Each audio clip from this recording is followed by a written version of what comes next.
Magandang umaga mga kapatid. Magandang umaga mga kapatid. Magsisimula ang ating pansirkitong asambleya sa pamamagitan ng musika. Pwede niyong repasuhin ang programa habang pinakikinggan ng tahimik ang musika. Matutulungan kayo nito na maihanda ang puso ninyo para sa ating asambleya.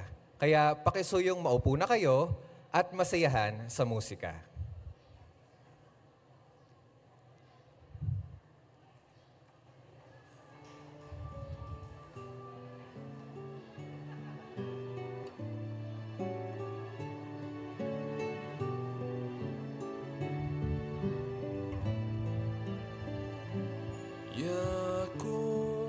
सेवा गर्नको लागि एकअर्कालाई झकझकाउँदा बलियो हुन्छ हाम्रो बन्धन छाउँछ शान्ति र एकता यहाँका जन्मिसको न्यानो Okay na yun.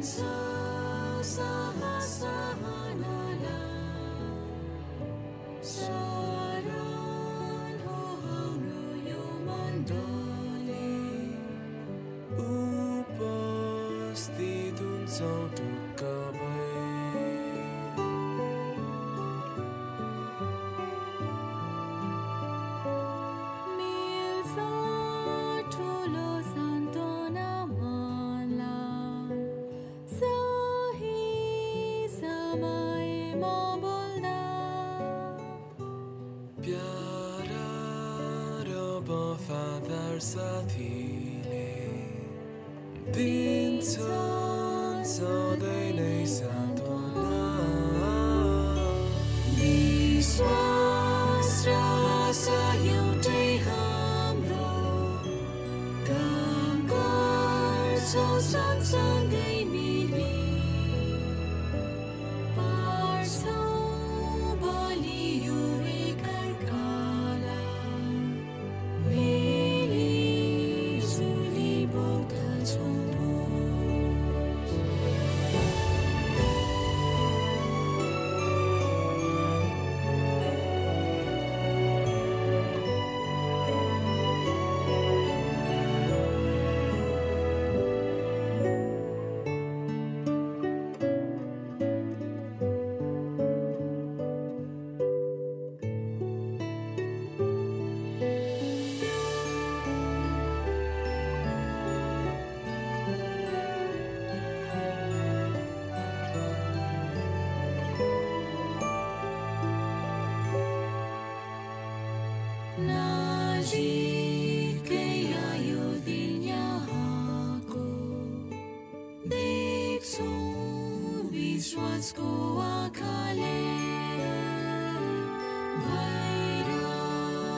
Jeová é refúgio, podemos confiar na sombra dele vamos abrigo encontrar.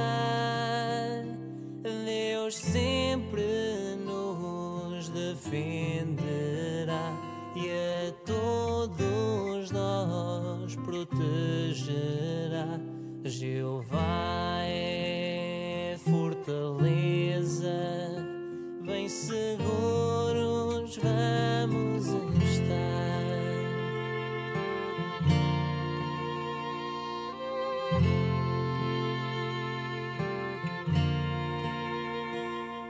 Apenas mais um pouco e os maus acabarão, mas quem for manso e justo terá salvação.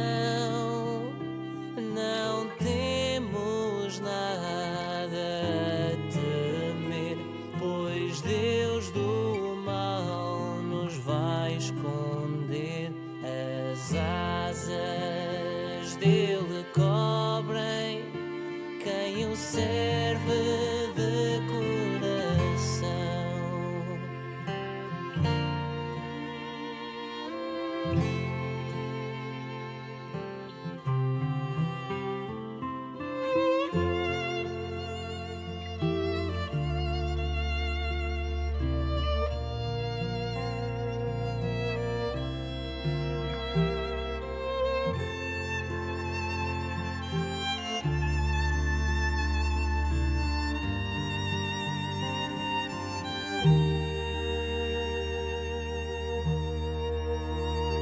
De muitas armadilhas Jeová nos livrará. Em todos os momentos conosco ficará. A Deus podemos recorrer, às orações vai responder. Jeová é um refúgio, Ele nunca nos deixará.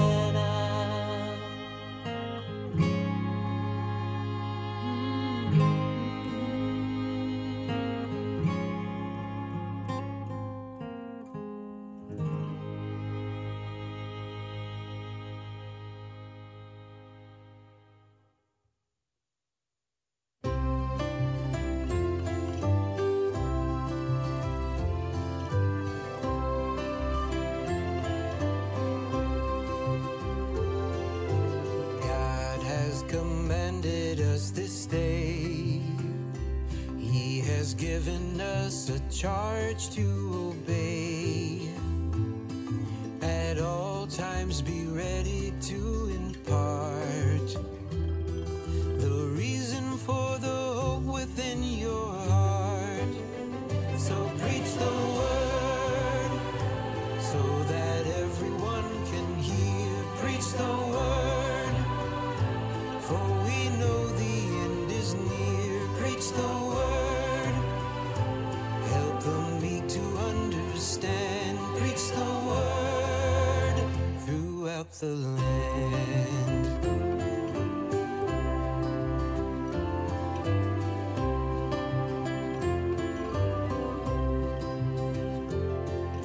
Seasons of trouble we will face.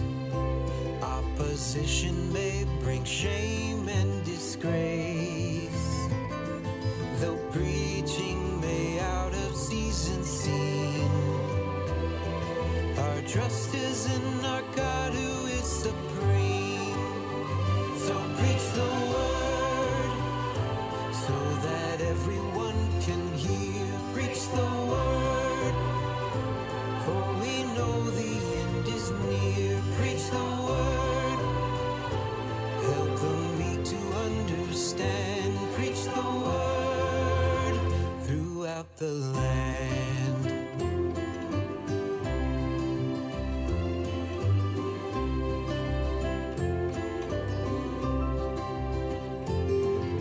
Seasons of favor we will see, and the need for us to teach there will be.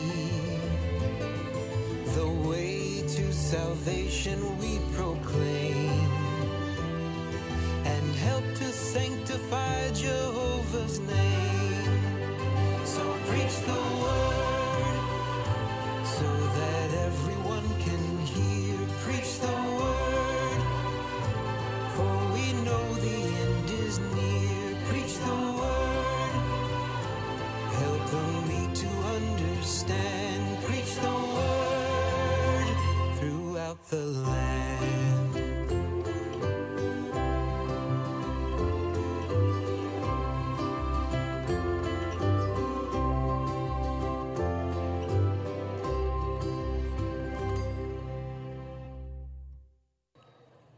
Malugod namin kayong tinatanggap sa ating pansirkitong asambleya.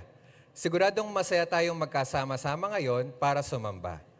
Gusto din naming ipaalam na ang buong programa ay mapapakinggan sa FM frequency na 99.1.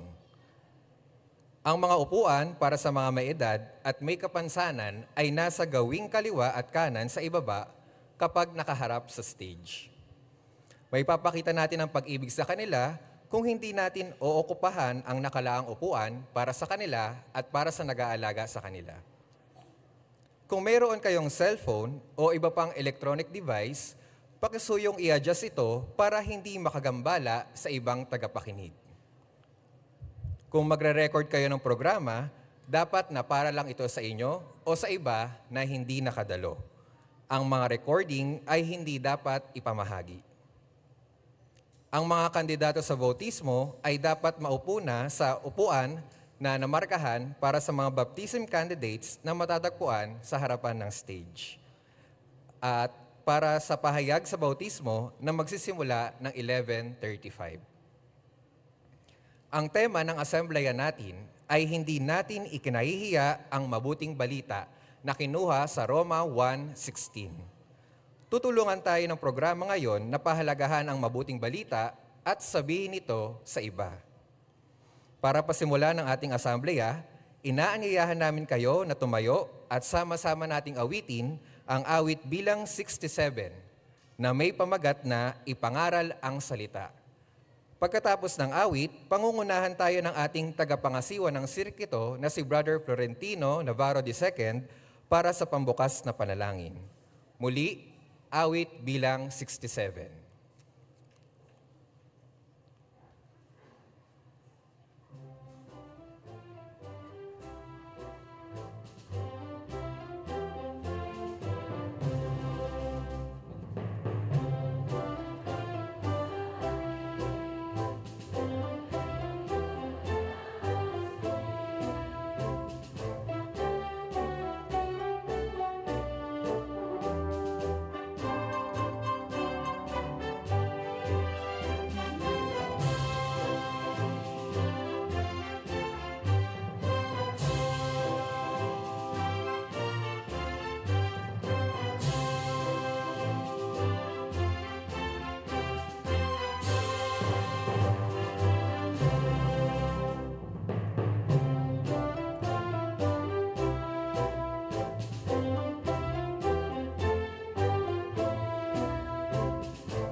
Pakisuyong maupo na kayo.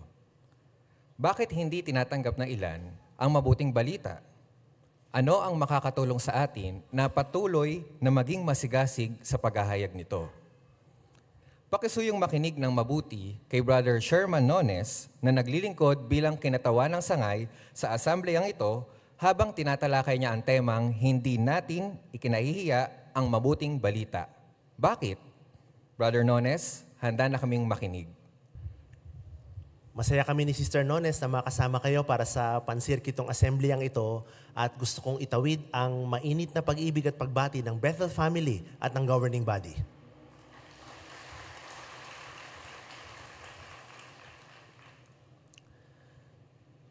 Ipaghalimbawa natin na nasa ospital ang kapamilya mo. Halimbawa, nasa ICU siya at ikaw ang bantay. Nasa waiting room ka. Sobra ang pawis mo, kaba mo.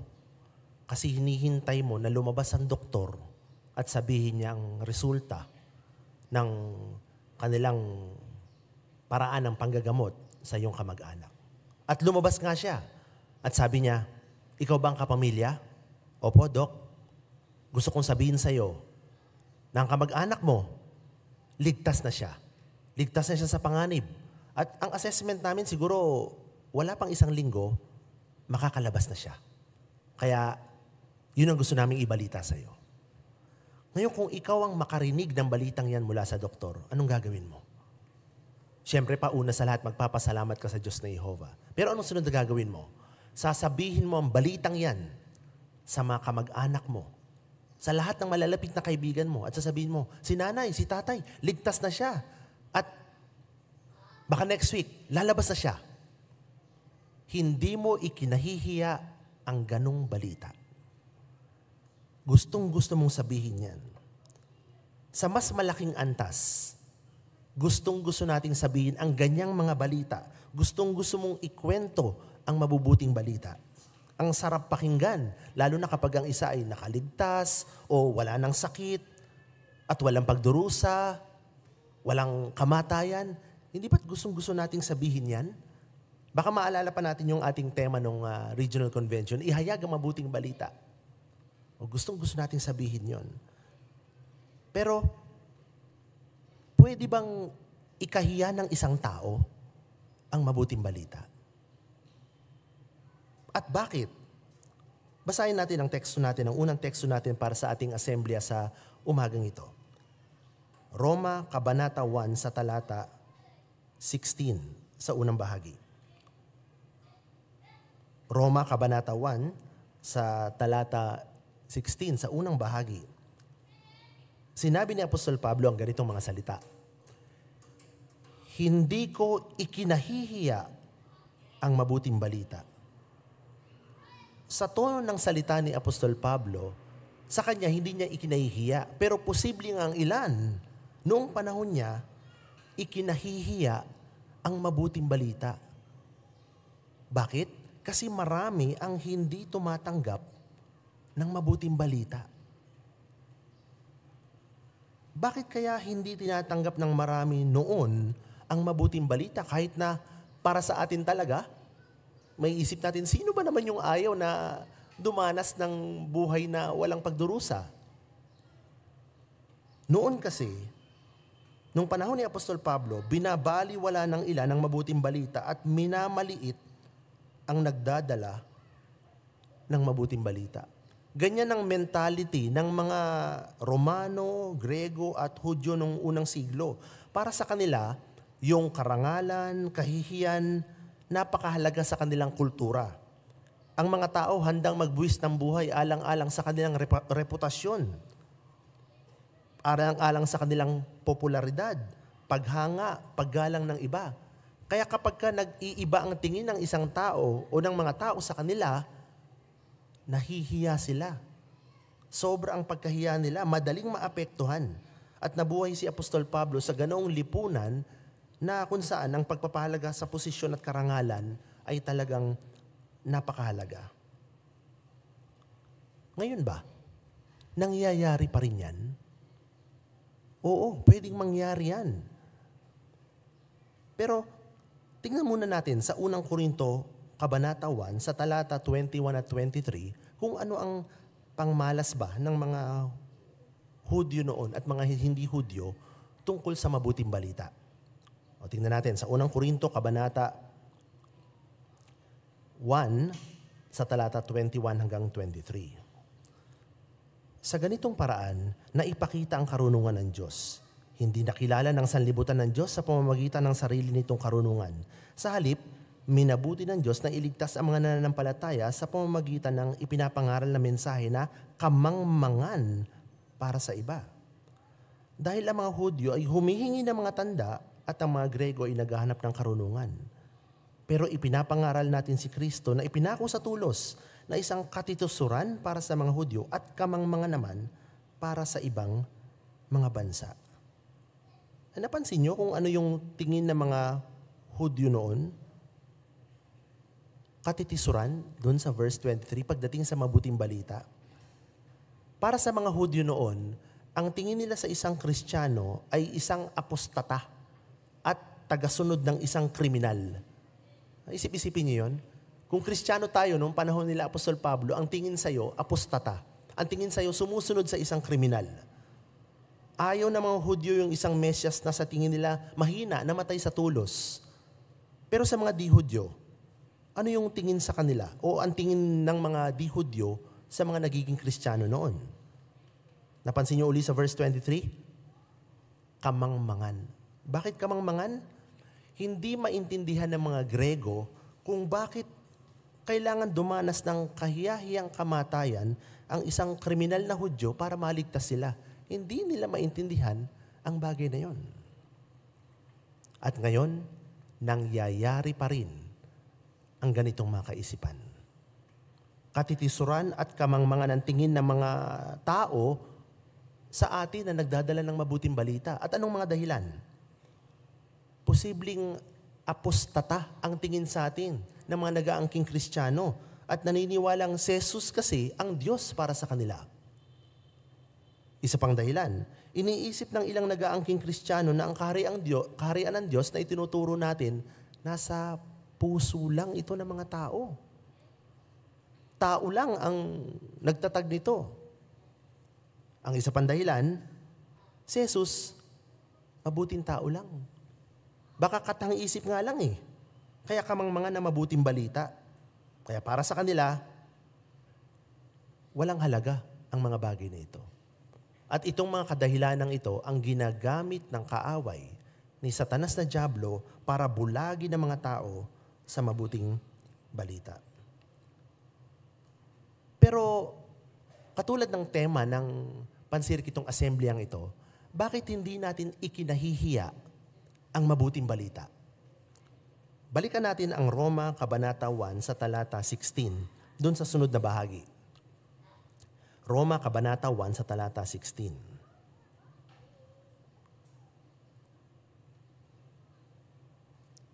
Doon sa ikalawang bahagi, ang sabi, sa katunayan, ito ang makapangyarihang paraan ng Diyos para iligtas ang bawat isa na may pananampalataya sa Hudyo muna at pagkatapos ay sa Grego. Nakita niyo ba yung dalawang dahilan kung bakit hindi ikinahihiya ni Apostol Pablo ang mabuting balita? At ganyan din ang magiging saloobin natin. Ang una, ang mabuting balita galing sa Diyos. Napansin niyo doon sa ikalawang bahagi ng verse 16, makapangyarihang paraan ng Diyos. Kaya ang mabuting balita galing sa Diyos. Kaya hindi natin ito ikinahihiya. At ang ikalawa, para iligtas ang bawat isa. Ibig sabihin, maliligtas ang tatanggap ng mabuting balita. Dalawang makapangyarihang mga dahilan. Matibay na dahilan kung bakit hindi natin ikinahihiya ang mabuting balita. Galing ito sa Diyos na Jehovah at makapagliligtas ito sa buhay ng bawat makikinig. Kaya sa Roma Kabanata 11 sa talata 13, ganito ang pangmalas ni Apostol Pablo sa mabuting balita. Roma 11:13. Ngayon ay nagsasalita ako sa inyo ng mga tao ng ibang mga bansa. Ako ay isang apostol para sa ibang mga bansa. Kaya niluluwalhati ko ang aking ministeryo. Napansin niyo yung ginamit niyang expression? Niluluwalhati ko ang aking ministeryo. Ibig sabihin, sa kontekstong ito, niluluwalhati, ipagmalaki, seryosohin, sulitin, isang malaking karangalan. Kaya napakalaking karangalan at talagang sineseryoso ni Apostol Pablo ang ministeryo na nakaatang sa kanyang balikat. Kaya sa katulad na paraan, gayon din tayo. Tandaan natin, ang mabuting balita ng kaharian, ang pinakamagandang balita na pwede nating sabihin, lalo na ngayon ay namamahala na talaga ang kaharian ng Diyos. Binabago ng mabuting balita ang buhay ng isa. Napakalinaw ng katotohanan at pag-asa. Klarong-klaro ito kapag natanggap ng isa. At nagkakaroon ng malapit na kaugnayan ng isa sa Diyos na Jehovah kapag nakinig siya at tumanggap ng mabuting balita. Ano ang abangan natin sa programa natin sa araw na ito? Paano tayo patitibayin ng Diyos na Jehovah? Tutulungan tayo ng asembleyang ito na ipagmalaki ang mabuting balita. Huwag ikahiya.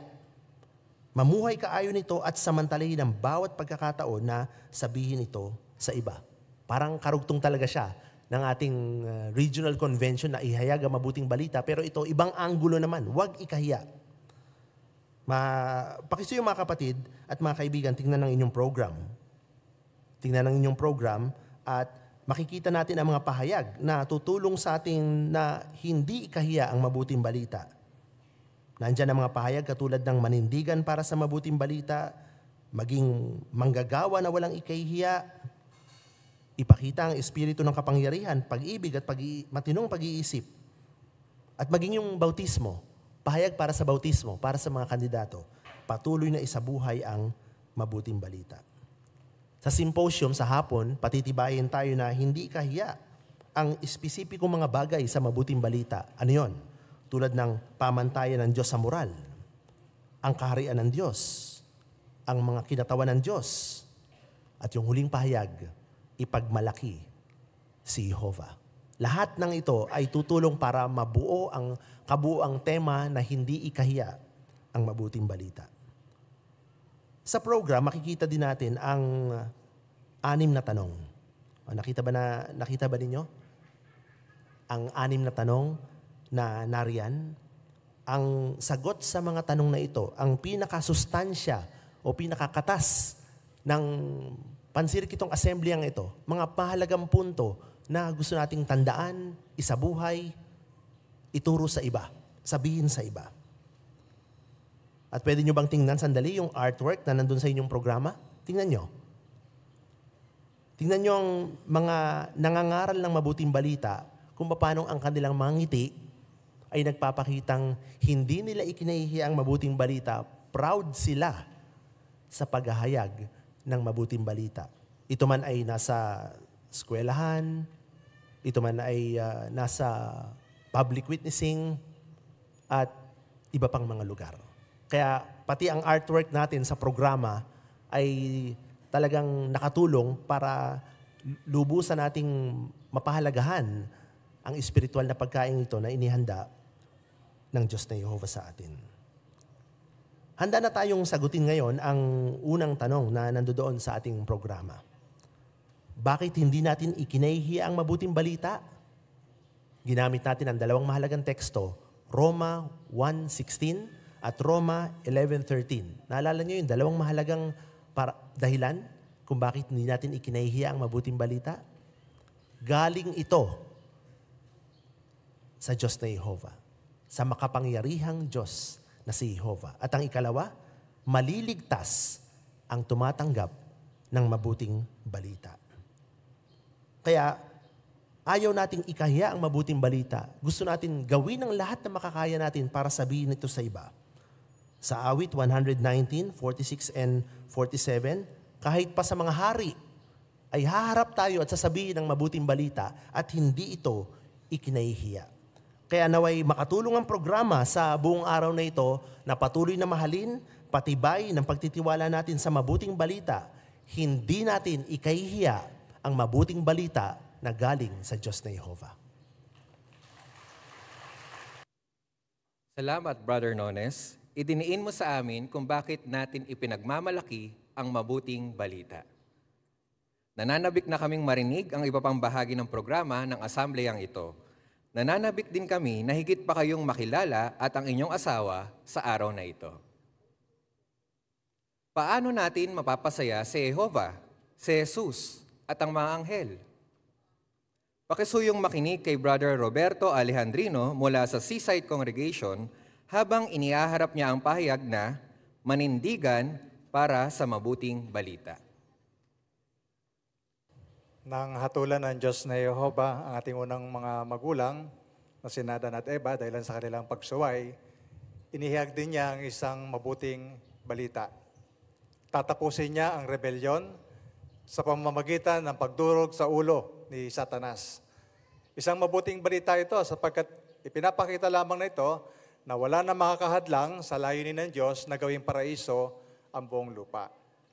Ang mabuting balitang ito ay nagmula sa Diyos na Yehova at nakasentro ito doon sa papel na gagampanan ng ating Panginoon Hesus at ng kanyang kaharian. At mula nang ihayag ng Diyos na Yehova ang mabuting balitang ito, interesado na ang makalangit na hukbo ng Diyos na Yehova kung paano unti-unti niyang isasakatuparan ang kanyang layunin ito sa progresibong paraan. Kaya nga naipanganak ang ating Panginoon Hesus dito sa lupa bilang tao, isang anghel ang nagpakita noon sa mga pastol at binanggit niya na dala niya ang isang mabuting balita na magdudulot ng malaking kagalakan sa buong sangkatauhan. At pagkasabi niya nito, milyong-milyong mga anghel sa langit ang nagbigay ng papuri sa Diyos na Yehova. Kaya ang Diyos na Yehova, ang ating Panginoon Hesus at ang mga anghel sa langit ay masayang-masayang ipaalam sa buong sangkatauhan ang mabuting balitang ito. At mula sa langit, nakikita nila ang bawat isa sa atin kung gaano tayo kasigasig sa pangangaral ng mabuting balita dito sa lupa. At isipin natin, anong nadarama nila kapag nakikita nila tayo na masigasig, lakas loob na nangangaral ng mabuting balita. Tiyak na masayang-masaya sila. Kasi kapag nanindigan tayo sa katotohanan, ipinapakita lamang nito na kaisa natin sila sa pagpapahayag ng mabuting balitang ito sa buong sangkatauhan. At totoo, ipinagmamalaki ni Jesus ang kanyang mga alagad na nagpapakita ng lakas loob na pananampalataya sa kanya. Mababasa natin yan doon sa ulat ng Mateo, chapter 10:32. Pakisuyo sa ating mga Biblia doon sa binabanggit na Mateo 10, verse 32. Ang sabi ay ganito, bawat isa na kumikilala sa akin sa harap ng mga tao, ay kikilalanin ko rin sa harap ng Ama ko na nasa langit. Ang maliwanag, ipinapakita ng tekstong ito na ipinagmamalaki ni Jesus kapag yung kanyang alagad ay merong lakas loob na magpatotoo.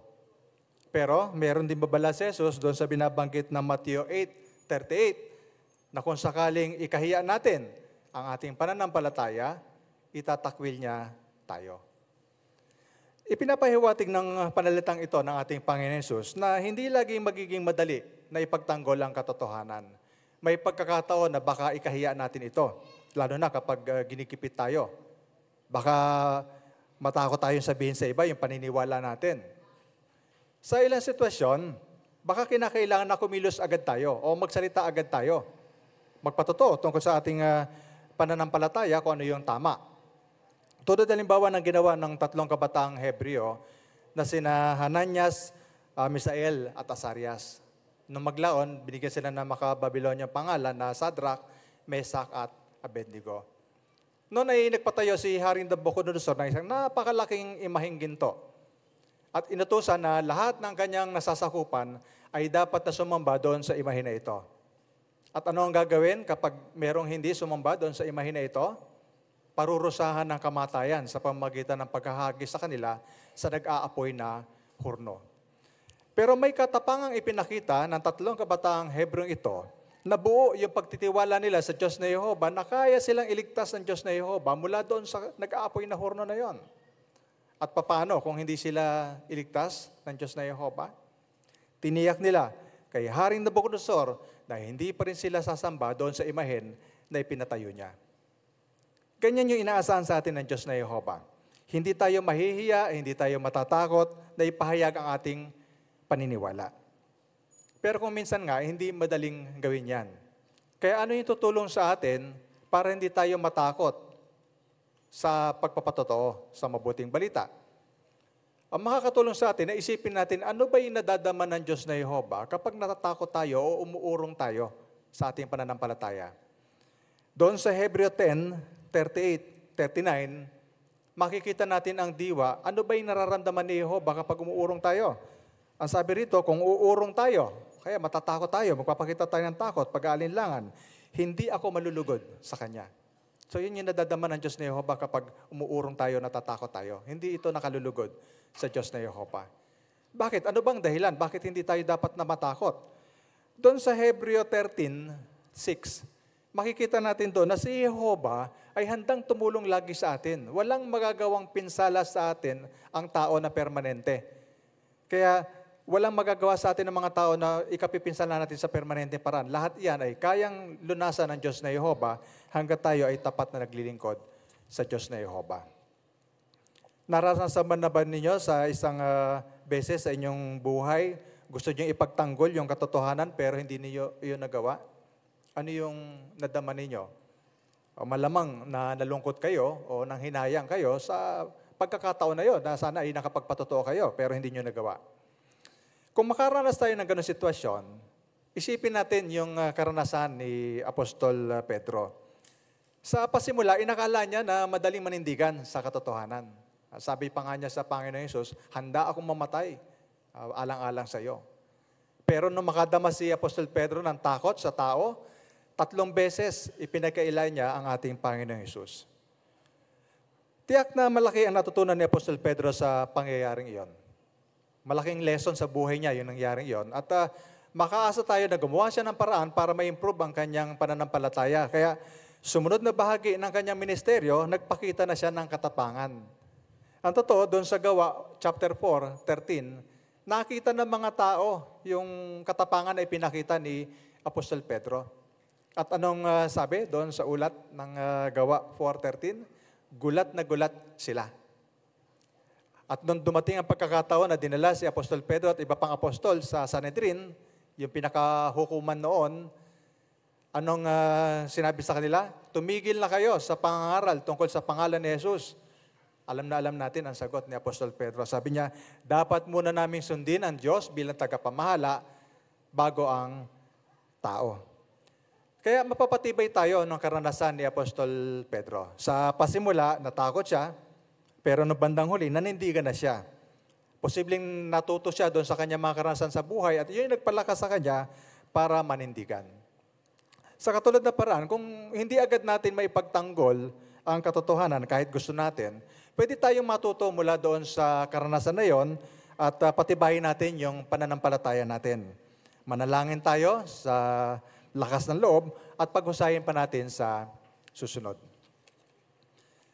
Sa mapapanood natin na pagtatanghal, nilapitan ang sister ng katrabaho niya para sumama sa rally. Tingnan natin kung ano ang ginawa niya.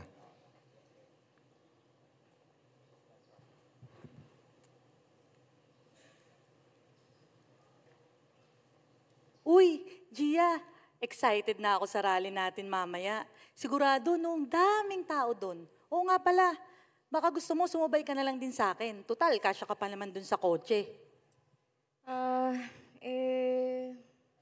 Hindi ako sasama, te. Ha? Bakit di ka sasama? Uy, kailangan tayo doon. Busy ako. Marami akong gagawin. Talaga? Well, di bale, okay lang yan, Gia. Total, di ba, 1 linggo naman ang rally. So, pwede ka pa rin makasama sa susunod. Basta, gawan natin yan ng paraan, okay? O paano? Una na ako, alis na ako, ha? Bye! Sige, bye. Noong gabing yon, kinuwento ng sister sa asawa niya kung ano ang nangyari. Panoorin natin yung pag-uusap nila. Nakakainis. Mali yung nasabi ko. Ganun ba? Okay lang yan. Nangyayari talaga yan, lalo na kapag biglaan. Sige, ganito gawin natin. Mamaya pagkakain natin, ipag-pray natin yung sitwasyon mo. Pagkatapos, pwede din tayo mag-research tungkol sa lakas ng loob at pagiging neutral. Para next time na magkita kayo ng ka-office mate mo, pwede mo yung i-share sa kanya. Okay? Sige, susubukan ko. Kinabukasan, nilapitan ng sister ang katrabaho niya. Tingnan natin kung ano yung mangyayari. Hi, Ate Odette. May sasabihin pala ako sa'yo tungkol kahapon. Ang totoo, busy naman talaga ako. Pero hindi rin kasi talaga ako sumasama sa mga rally. Wala kasi akong kinakampihan pagdating sa issue ng politika. Nako, dahil lang yan sa religion mo, no? Dahil yun sa natutunan ko sa Biblia. Okay lang ba? Share ko sa'yo yung ilan sa natutunan ko? Bakit? May sinasabi ba yung Bible tungkol sa mga rally? May sinasabi yung tungkol sa kung sino yung dapat kong suportahan. Talaga? Oo ate, tignan mo dito sa Juan 18:36.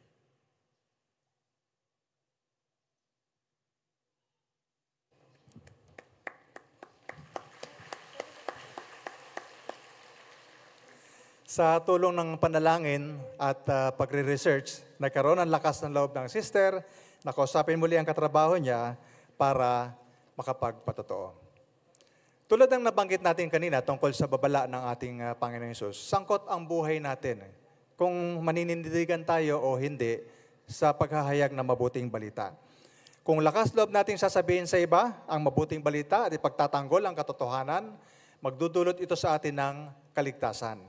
Iyan ang tinitiyak sa atin ng Roma chapter 10 verse 9. Pakisuyo sa inyong Biblia doon sa Roma chapter 10 verse 9. Ganito ang pagkakasabi. Dahil kung hayagan mo sinasabi sa pamamagitan ng iyong bibig na si Jesus ay Panginoon at nananampalataya ka sa puso mo na binuhay siyang muli ng Diyos, ikaw ay maliligtas. Maliwanag, no? Kung publicly, hayagan, pinapakita natin ang ating pananampalataya, magdudulot yan sa atin ng kaligtasan. At pinapakita rito na hindi lang tayo ang maliligtas, pati na yung mga tao na nakikinig sa atin. Kung titingnan natin yung konteksto ng Roma chapter 10, kinakailangan marinig ng mga tao itong mabuting balita para magkaroon sila ng pananampalataya. At yung pananampalataya na yon ang magdudulot sa kanila ng kaligtasan. At ano yung nadadama ng Diyos na Yehova at ng mga anghel sa langit kapag mayroong isa na tumatanggap ng katotohanan? Binabanggit sa atin ng Lucas 15:7 na kapag may tumanggap na mabuting balita, nagsasaya ng malaki sa kalangitan. Paano kapag hindi naman tumugon ng mga tao sa dala nating pabalita? Magsasaya pa rin ba tayo? Oo, dapat pa rin tayo magsaya kasi binabanggit doon sa Lucas 6:22 at 23 na kapag tayo ay itinakwil, nilait o nilepastangan, ano sabi rito? Magsaya tayo. Bakit? Mayroong malaking gantimpala sa atin na naghihintay sa langit. Kaya sa makinig man ang mga tao o hindi, sa daladala nating mabuting balita, mayroon tayong dahilan para patuloy na manindigan para sa mabuting balita. Ngayon ay sagutin natin yung ikalawang tanong doon sa ating mga programa. Ang tanong ay ito, paano tayo maninindigan para sa mabuting balita? Ang sagot ay mababasa natin doon sa Mateo 10:32 at sa Roma chapter 10 verse 9. Lakas loob nating sabihin ang mabuting balita at ipakitang sinusuporta natin si Jehova, ang ating Panginoon Hesus at ang kaharian. Ipinapakita ng dalawang tekstong ito na kapag nanindigan tayo sa mabuting balita, ito ay magdudulot sa atin ng kaligtasan at ng mga taong nakikinig sa atin. Kaya sa tuwing tayo ay lumalabas sa larangan para mangaral sa bahay-bahay, o kaya naman ay gagawa pa tayo na ibang anyo ng pagmiministeryo, sino yung napapasaya natin? Ang napapasaya natin ang Diyos na Yehova, ang Panginoon Hesus, at ang mga anghel sa langit. Kaya maging determinado tayo. Pasayahin ang Diyos na Yehova, ang ating Panginoon Hesus, at ang mga anghel, at magdudulot ito sa atin ng walang hanggang mga pagpapala.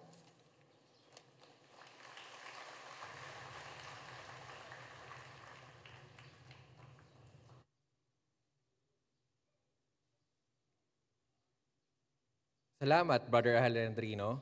Talagang napatibay kami sa pahayag mo. Ano ang tutulong sa atin na maging masipag sa ministeryo?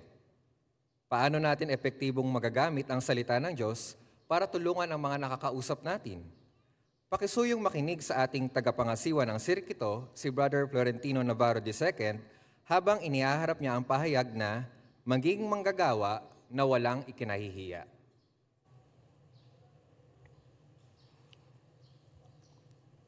Anong nadarama mo sa atas na pinagkatiwala sa iyo? Halimbawa, kapag may ginagawa kayong isang bagay, isang proyekto, halimbawa sa bahay o sa iyong trabaho, paano mo ginagawa iyon?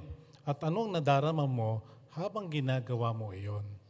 Pero nga nagsabi na para maging matagumpay tayo sa isang bagay, kinakailangan na gustong-gusto natin yung bagay na ginagawa natin. Totoong-totoo din yan, may kinalaman sa ating atas bilang mga ebanghelisador. Ang totoo, ganyan ang nadama noon ni Apostol Pablo. Meron siyang tamang attitude o saloobin sa atas na pinagkatiwala sa kanya. Makikita natin yan dito sa Roma, Kabanata 1, talatang 15. Pansinin ang binanggit niya dito. Sabi niya, kaya gusto ko ring ihayag ang mabuting balita sa inyo dyan sa Roma. Pansin yung ginamit na salita, gustong-gusto. Pinapakita rito na meron siyang tamang saloobin sa atas na pinagkatiwala sa kanya. Ito'y sa kabila ng maraming mga hadlang na maring napaharap sa kanya noon. Pero kumusta naman ang mga katulad din niya na ebanghelisador? Ano man ang pinayo niya sa kanila na matututo rin tayo. Pagkasi yung tinan natin, ang binabanggit sa atin ay 2 Timoteo 2.15 na siyang pinakatemang teksto ng ating pahayag ngayon. Pagkasiyo, tingnan niyon sa 2 Timoteo, Kabanata 2, talatang 15. At bigyan pansin yung mga susing mga salita riyan. Kung nandiyan na po kayo, ganito mababasa natin. Gawin mo ang iyong buong makakaya para maging kalugot-lugot ka sa harap ng Diyos. Isang manggagawa na walang ikinahihiya at ginagamit ng tama ang salita ng katotohanan. Mag-focus tayo dun sa unang bahagi. No? Gawin mo ang iyong buong makakaya. Ginamit ni Pablo yung Grekong salita na espudazo, na ibig sabihin ay maging masipag, magpakahirap, or maging masigasig. Dinidin ito ang kalagahan ng pagiging isang mahusay na manggagawa. Ibig sabihin, kapag si Timoteo maging masipag siya, masigasig siya sa atas niya, tatanggapin niya ang pagsang-ayon ng Diyos. At dahil diyan, magiging isang manggagawa siya na walang ikinahihiya. At syempre, talagang gagawin niya yon sa kabila ng mahihirap na sitwasyon na maaaring mapaharap sa kanya.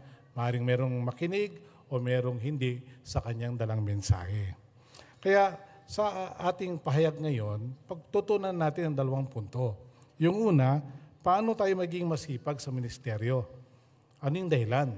At ikalawa, kung paano natin gagamitin ng epektibo ang salita ng Diyos. Di pag-usapan natin yung una, no? Bakit kailangan maging masipag tayo sa ministeryo? Ano ba yung nag-uudyok sa atin na ibigay yung buong makakaya natin sa paglilingkod? Ang sagot diyan mga kapatid, yung isang salita lang. Ano yun? Pag-ibig. Oo mga kapatid, pag-ibig. Pag-ibig kanino at sa ano? Una, pag-ibig sa pinagmulan ng ating mensahe, ang Diyos na Jehovah. Pagpalagay nyo na kayo ay nagtatrabaho sa isang malaking kumpanya at yung CEO, binigyan kanya ng isang special project. Anong gagawin mo sa atas na binigay sa'yo? Siyempre, tsak na ibibigay mo yung best mo. Gustong-gusto mo na palugdan siya, hindi ba? Ganyan na ganyan din ang dapat na madama natin sa atas natin bilang manggagawa ng Diyos. Doon sa Colosas 3.23, ganito ang payo ni Apostol Pablo sa mga unang Kristyano noon. At by extension tayo din.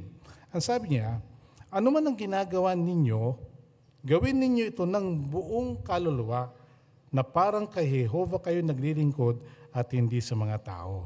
Ano yung unawaan natin sa salitang buong kaluluwa? Ibig sabihin, kasama rito yung buong pagkatao natin. Kasama dyan yung physical, emotional, at yung mental na kakayahan natin. Kapag ibinigay natin ang buong makakaya natin ayon sa ating kalagayan, bibigay natin yung buong pagkatao natin, tiyak na masisiyahan ng ating Panginoon. So hindi tayo maglilingkod na para bang kinakailangan merong nagbabantay sa atin. Halimbawa, kapag nangangaral tayo, hindi na natin kinakailangan na meron bang turo ng turo kung paano natin kino-cover yung territory natin. Kasi tayo mismo, nauudyokan ng pag-ibig natin kay Jehovah na luwalhatian siya.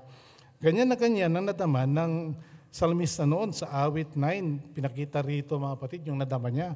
Sa diwa, sabi niya, pupurihin kita, O Jehovah, ng buong puso ko.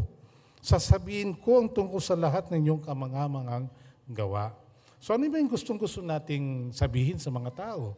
May kinalaman sa ating Diyos na Jehovah. Siyempre, pangunahin na yung kanyang pangalan. Sa tuwing lumalabas tayo sa larangan, sa tuwing nangangaral tayo sa ating kapitbahay, sa ating mga kapamilya, kakilala, gustong-gusto nating banggitin lagi si Jehovah. Bakit? Kasi sinusuportahan natin ang kanyang soberanya. Sa pamamagitan ng pangangaral, napapabanal ang pangalan ng Diyos na Jehovah. At ang kanyang reputasyon ay nasusuportahan natin sa bagay na iyan. Siyempre, marami pang mga bagay ang dapat matutunan ng mga tao kay Jehovah. Kaya kapag tayo ay nag-alok ng Bible study sa mga tao, sa tuwing pumupunta tayo doon sa kanila, na itatanghal natin sa mga tao ang mga katangian ng Diyos ng Jehovah. Na isisiwalat din natin sa kanila ang kanyang layunin. At dahil dyan, napapapurihan ang ating mailika, ang Diyos na Jehovah. Ngayon, bukod sa pag-ibig natin kay Jehovah, meron pa tayong dapat na pag-ibig na ipakita. Ano yun? Yung pag-ibig natin sa ating mensahe. Oo, ang mensahe natin ay tungkol sa kaharian ng Diyos. Bakit napakahalaga yun? Kasi isip-isipin mga kapatid, itong kaharian ng Diyos, ito yung solusyon ni Jehovah. Ito yung permanenteng solusyon niya sa lahat ng problema ng taong ngayon. Doon sa Mateo Kabanata 6, talatang 10, sinabi ni Jesus ang dahilan. Itong kaharian ng Diyos ay dapat ipanalangin kasi gagawin nito ang kalooban ng Diyos kung paano sa langit, gayon din sa lupa. Ano ba nangyari doon sa langit? Umula nang maitatag ito, nilinis ng kaharian ng Diyos ang kalangitan mula sa impluensya ni Satanas sa Diablo. Kaya si Satanas at ang mga Diablo nandito na sa lupa. Yan ang dahilan kung bakit napakagulo ng daigdig natin ngayon. Pero bukod doon, ano pa ang ginagawa ng kaharian ng Diyos? Marami. Una sa lahat, tinuturuan niya ang milyong-milyong mga tao na maging sakop ng kaharian. At dahil diyan, nagiging mahusay sila na trabahador sa kanilang mga pinapasukan, nagkakaroon sila ng masayang buhay pampamilya, kasi kinakapit nila mga prinsipyo ng Biblia. Yung divine education na sinasagawa ng kaharian ng Diyos, ang tumutulong sa mga tao para maiayon nila ang kanilang paraan ng pamumuhay sa kaswato ng mataas na pamantayan ng Diyos. Kaya talagang nakikita natin na ginagawa yan ng kaharian ngayon. At talagang inaanyayahan ng mga tao na maging bahagi nito.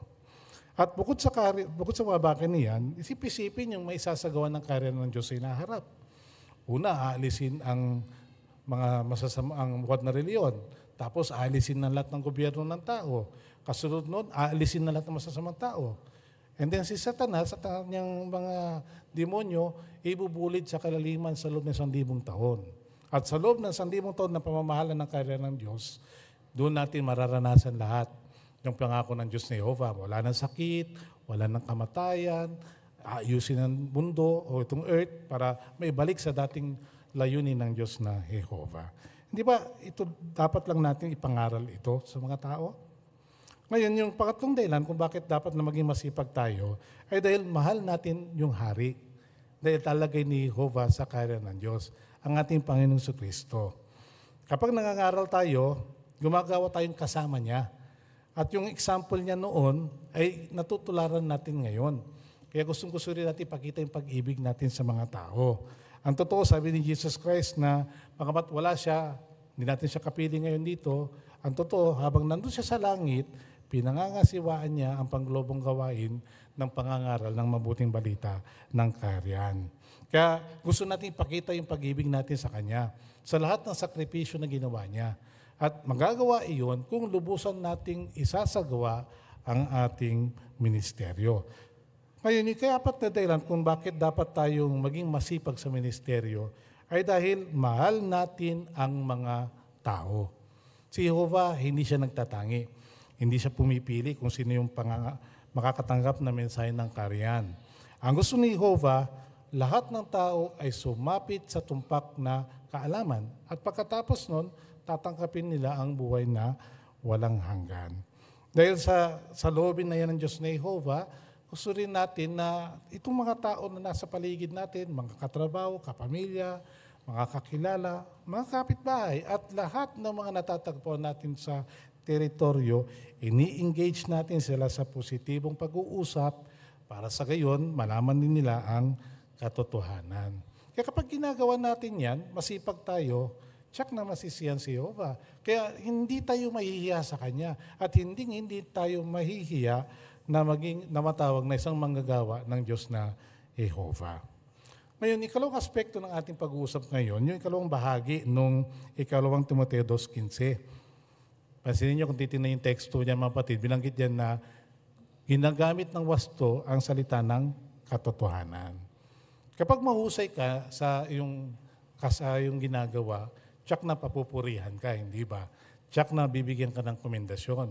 At tsak na magiging masaya ka kasi alam mo, epektibo yung ginagawa mo. Ganyan na ganyan din pagdating sa pagtulong natin sa mga tao. Ang Biblia, mga kapatid, ang purpose niyan, binanggit sa Romans 15:4 kung bakit gusto natin ibagi sa mga tao yan. Doon sa Roma 15:4, binanggit yan, ang lahat ng bagay na isinulat noon ay sinulat para matuto tayo. At may pag-asa tayo dahil sa kasulatan ay nagbibigay sa atin ng lakas at tumutulong sa atin na magtiis. So ano yung binibigay nito? Nagbibigay ng pag-asa, nagbibigay ito ng lakas. Kung epektibo yan sa atin, tsak na magiging gayon iyan sa mga tao. Kaya gustong-gusto natin na i-share ang katotohanan sa mga tao. Kaya kapag nangangaral tayo mga kapatid, hindi tayo after dun sa presentation lang. Ang after natin lagi, yung kung paano makikinabang yung tao sa mensahe na dala-dala natin na galing mismo sa Biblia. Yung salitang ginagamit ng tamang salita ng katotohanan doon sa study note, may dalawang bagay na binanggit diyan. No? Una, iiwasan natin yung pakikipagtalo o yung pagdidebate. Kasi walang patutunguhan yon. Hindi natin gagamitin sa kayong paraan ang salita ng Diyos.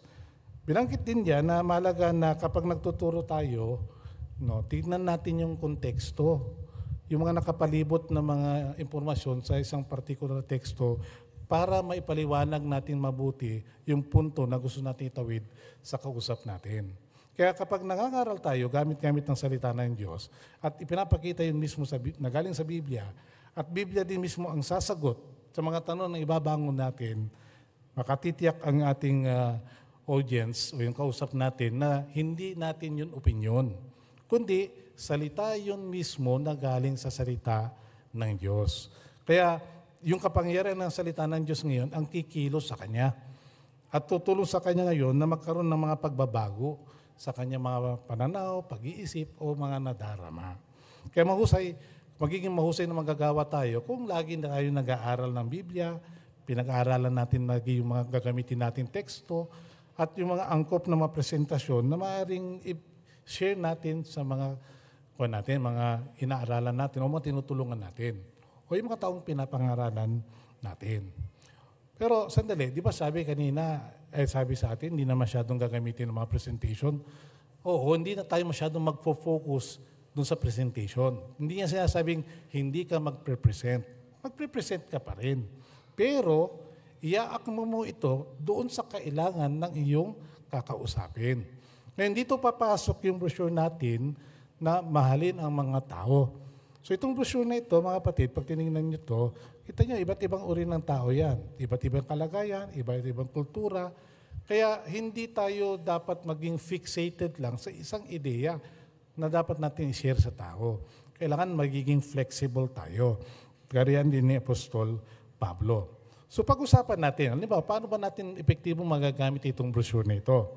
Pansinin niyo mga kapatid, sa brochure na ito, dun sa lesson number 1, dun sa number 3, lesson number 1, dun sa paragraph 3, pagtulad kay Jesus. Sabi diyan, makibagay. Ano ibig sabihin nun? Ibig sabihin, huwag mong ipilit na ipag-usap ang pagsang pinaghandaan mo. Ibig sabihin, illustrate natin. Halimbawa, nag-prepare ka sa bahay. Naisip mo gamitin yung mga trucks. So, marami naman yung klaseng trucks natin. May trucks na pampatay, o yung Hope for the Dead. Merong trucks na para sa karyan, para sa pamilya. Okay naman yun. Magagamit naman talaga natin yun. Pero, kung minsan, kapag naka-fix ka sa isang paksa lang na gusto mong i-share, ano yung tendency? Halimbawa, kausap mo na yung tao. So, ang tendency ngayon, yung doon ka nakafocus sa i-present mo kasi yun ang pre-practice mo. Pero paano kung iba yung gusto niyang pag-usapan? Iba yung nadarama niya noong panahon na yon.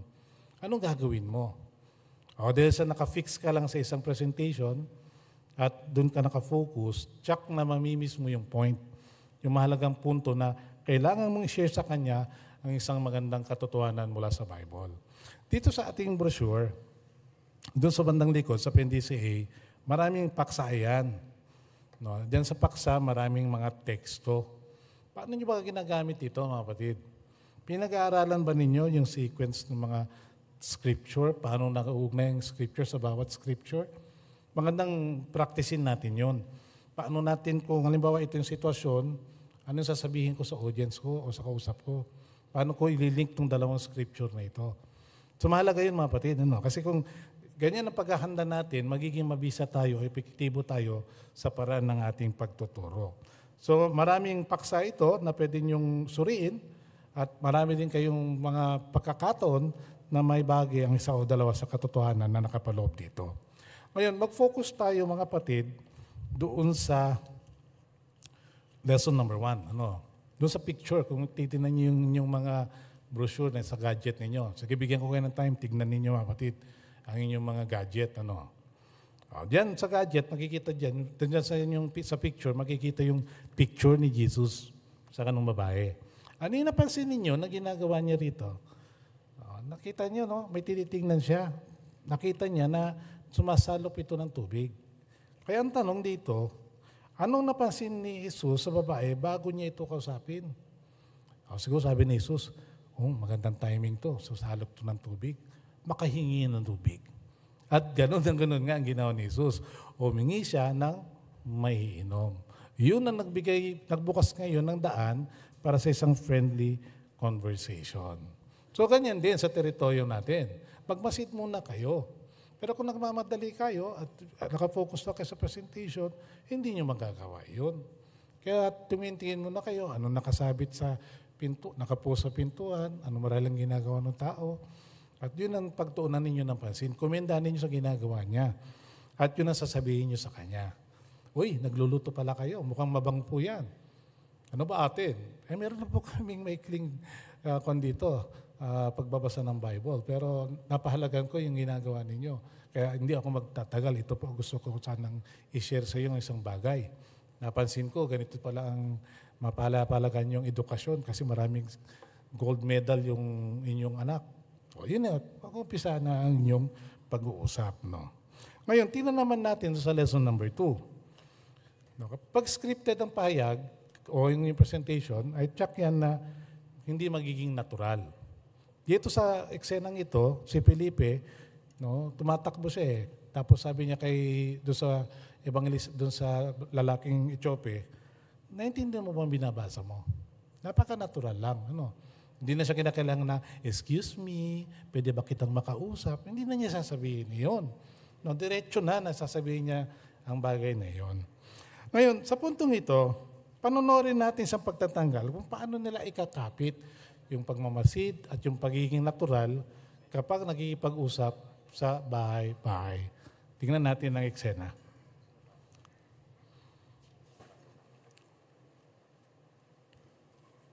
Hello po, good morning.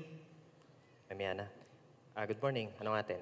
Meron lang kaming maikling Bible reading ngayon. Pero kapansin-pansin po yung pagbabanding ninyo ng anak ninyo. Alam nyo kuya, nakakatuwa po kayong tingnan. Kasi sa panahon ngayon, bibihira na lang po yan. Oo. Kasi pag free time, sinasamantala namin na kahit paano makapag-banding kami. Kasi ayokong ma-addict sa cellphone yung anak ko . Very good po yung pagsisikap ninyo. Alam nyo kuya, dahil sa pagsisikap nyo na yan, naalala ko tuloy yung nabasa kong teksto sa Bible, dun po sa Deuteronomio 6, verse 6 hanggang 8. Tignan po natin. Ang mga salitang ito na iniutos ko sa inyo ngayon ay dapat na nasa puso ninyo at itanim ninyo ito sa puso ng mga anak ninyo at kausapin ninyo sila tungkol dito kapag nakaupo kayo sa inyong bahay, kapag naglalakad sa daan, kapag nakahiga at kapag bumabangon. Lagi ninyo itong alalahanin na para bang nakatali ito sa inyong kamay at sa inyong noo. Salamat po sa pagbasa. Base dun sa binasa bilang magulang, ano daw po yung dapat itanim na salita sa anak? Salita ng Panginoon? Tama po. And base po dyan sa binasa natin, tuwing kailan at saan daw po ito dapat gawin? Sabi kapag nakahiga, naglalakad. Siguro parang ganito, parang free time. Very good po. And para po magawa yan, kailangan pong maglaan ng oras. Pero sa palagay nyo, ano po kayong benefit nun kung gagawin natin? Ano nga ba? Doon po natin tignan sa talata 24. Doon po sa dulong bahagi, pakibasa. Para lagi tayong mapabuti at manatiling buhay gaya ngayon. Sa palagay nyo po, ano po yung offer na buhay pag ginawa natin yung salita ng Diyos or sinunod natin? Manatiling buhay. Ibig sabihin, buhay na walang hanggan ba yan? Tama po, masayang buhay magpakailanman. Alam mo kuya, isa lang po yan sa napakaraming payo na mababasa natin sa Bible. Siya nga pala, ako nga pala si Nico. Taga dyan lang po ako sa kabilang kanto. Ano pong pwede kong itawag sa inyo, kuya?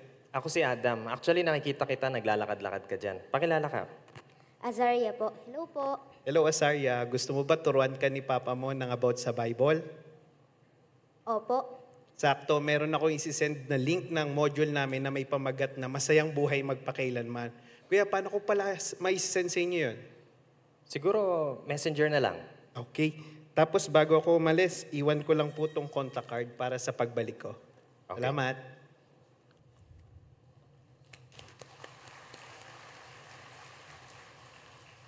Kaya napansin ba ninyo kung paano napakita ng interes ang kapatid natin? Sa pansin nyo, no? Nag-observe muna siya. Kanina, mula sa perspective ko, bubunot sana siya ng tracks, pero nakita niya, naglalaro yung mag-ama. Kaya sinamantala na yung pagkakataon na yun ang gagamitin niya ng pambungad niya. At yun ang magiging daan para sa isang friendly conversation. So, kapag ganun ang paraan natin, natural lang ang approach natin, hindi masyadong scripted yung paraan ng ating approach sa mga tao, magiging mas katanggap-tanggap yun sa ating mga tagapakinig. Kaya paano kung hindi naman magpakita ng interes? Wala namang problema. At least na isagawa mo yung atas mo na ipakita ang pag-ibig, yung concern mo, yung personal interest mo. At dahil dyan, napapasaya natin ang Diyos ni Jehovah, si Jesus, at ang mga anghel. Kaya ano yung take-away point natin dito mga kapatid? Sa lahat ng gagawin natin, pag-ibig ang mamomotivate sa atin. Malaga rin yung attitude natin towards the ministry at yung ability, yung kakayahan. Kaya hindi tayo basta kontento na may share lang ang katotohanan sa mga tao at tapos na. Gusto natin na tulungan ng mga taong ito na maging lingkod ni Jehovah. Kaya kung gustong-gusto natin gawin iyan, titiyakin natin na maging masipag tayo at gayon din gamitin ng wasto ang salita ng katotohanan. Ngayon, dakuan natin yung tanong, paano tayo magiging epektibo sa ministeryo? Ang sagot, 2 Timoteo 2:15. Dahil sa pag-ibig, sinasabi natin sa iba ang mga katotohanan sa salita ng Diyos sa paraang magugustuhan nila. Kaya kapag tinutulungan natin ang ating kapwa na magkaroon ng buhay na walang hanggan, pinakikita nating mahal natin sila at mahal na mahal natin ang Diyos na Jehovah. Nang kalooban ay na ang lahat ng uri ng tao ay maligtas at sumapit sa tumpak na kaalaman sa katotohanan. Oo, iba-iba ang kalagayan ng bawat isa sa atin. Pero bata man o matanda, mayaman o mahirap, malakas o mahina, ginagawa natin ang lahat para ibahagi sa iba ang ating pananampalataya. Pagpalain sana ni Jehovah ang pagsisikap mo na maging manggagawa na walang ikinahiya.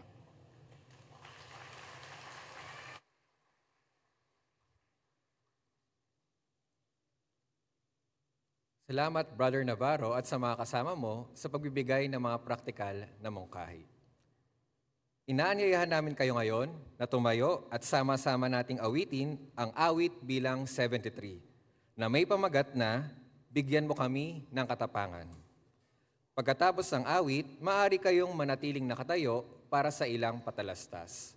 Muli, awit bilang 73.